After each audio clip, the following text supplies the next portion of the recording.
everyone. Welcome back to another 3 Minutes at 3. Today we're going to talk about how to get a scholarship.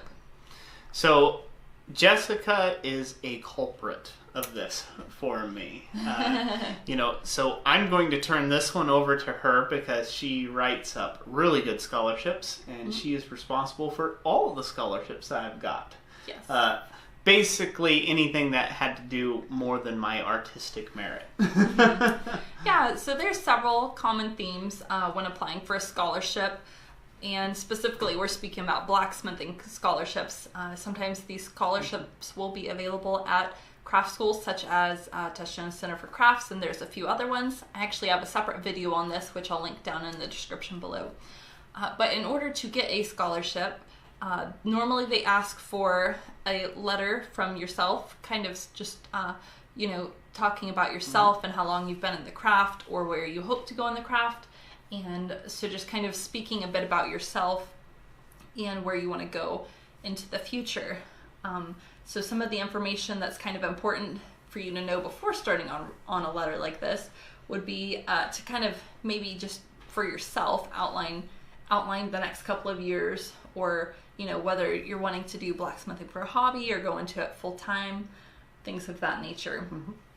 Another thing that they'll be asking for will be some letters of reference. These are really great if you can have them from somebody else in the blacksmithing field. This could be anything from an instructor perhaps you've taken a class with before. It could be if you've ever taught anybody any blacksmithing, that they could write a letter of recommendation for you as well. If you've done any demonstrations before, they are a great source as well, because they can recommend your character for a scholarship.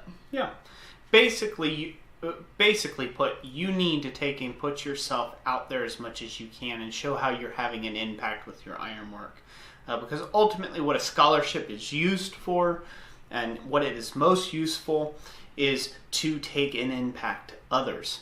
That's kind of the ideal behind the scholarship. They're trying to impact you so you can go on and impact other people with your art. Whatever that may be, whether it's a blacksmithing scholarship or underwater basket weaving.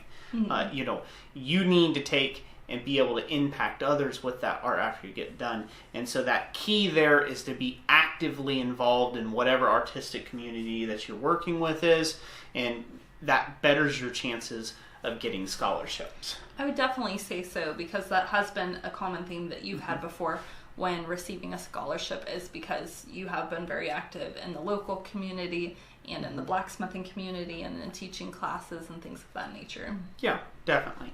And, again, one of the biggest hurdles that you'll have is you need to just apply. That's the first step. Just get out there and apply for the scholarship and, put yourself out there.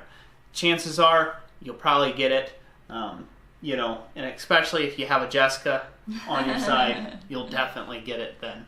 And we could all use one of those, huh? Yeah. So that's going to be it for this 3 Minutes at 3. Thank you all so much for being here. And thank you for joining us. And like we always say, God bless you. And we'll catch you on the next one.